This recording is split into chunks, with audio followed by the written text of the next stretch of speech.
अस्सलाम वालेकुम नाज़रीन, आप देख रहे हैं पीटीएन न्यूज और मैं हूं आपकी होस्ट सुंबल ज़िया।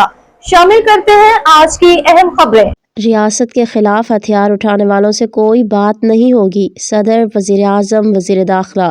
पेशावर के आर्मी पब्लिक स्कूल APS पर दहशतगर्द हमले को 11 साल मुकम्मल हो गए। साने APS पेशावर की आज 11वीं बरसी मनाई जा रही है। सदर मुमलिकत और वज़ीर आज़म पाकिस्तान और वज़ीर दाखिला मोहसिन नकवी ने इस अज़म का इयादा किया है कि रियासत के खिलाफ हथियार उठाने वालों से कोई बात नहीं होगी।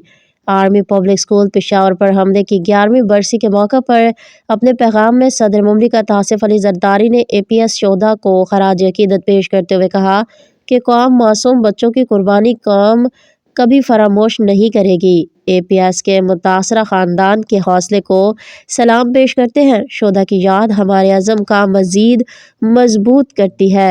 उनका कहना था कि दहशतगर्दी के खिलाफ पाकिस्तान का अज़म गैर मुतज़लज़ल है।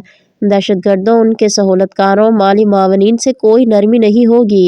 रियासत के खिलाफ हथियार उठाने वालों से कोई बातचीत मुमकिन नहीं। न्यूज स्टूडियो से अब तक के लिए इतना ही। मज़ीद खबरों और अपडेट्स के लिए देखते रहें PTN न्यूज। अल्लाह निगहबान।